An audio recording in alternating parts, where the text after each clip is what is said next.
दिल्ली की excise policy को लेकर कंफ्यूजन कम होने का नाम नहीं ले रहा है।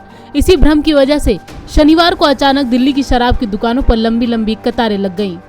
लोगों को लगा कि अगर 1 अगस्त से पुरानी पॉलिसी वापस आएगी तो कुछ दिनों तक शराब की कीमतों पर उसका असर पड़ सकता है।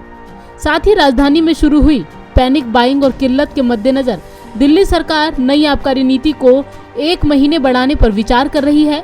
अधिकारियों ने ये जानकारी दी है। इसका मतलब है कि पॉलिसी को 1 महीने यानी अगस्त माह के लिए और आगे बढ़ा दिया जाएगा, यानी डिस्काउंट ऑफर जारी रहेगा।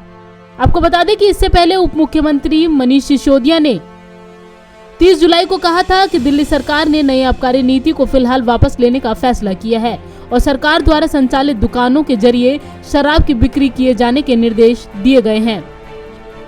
लेकिन इस ऐलान के बाद मची अफरा तफरी के बीच सरकारी सूत्रों की माने तो शराब की निजी दुकानों को बंद करने और सरकारी ठेके खोलने के लिए जरूरी समय के कारण अव्यवस्था के मद्देनजर साल 2021-22 की नीति के विस्तार को लेकर जल्द ही दिल्ली मंत्रिमंडल के सामने एक प्रस्ताव पेश किए जाने की संभावना है।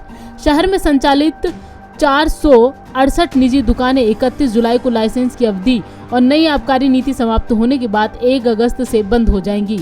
आबकारी नीति को बदलने की घोषणा के बाद निजी तौर पर संचालित शराब की दुकानों ने शनिवार को अपने स्टॉक को खत्म करने के लिए 1 खरीदें 2 मुफ्त पाएं जैसी योजनाओं की पेशकश की, जिससे शराब की दुकानों पर भीड़ उमड़ पड़ी। नई नीति के समाप्त होने से शहर में निजी तौर पर संचालित शराब की दुकानों के अलावा होटल, क्लब और बार वाले रेस्तरां भी थोक संचालन के लिए जारी किए गए उत्पाद लाइसेंस भी बेकार हो जाएंगे।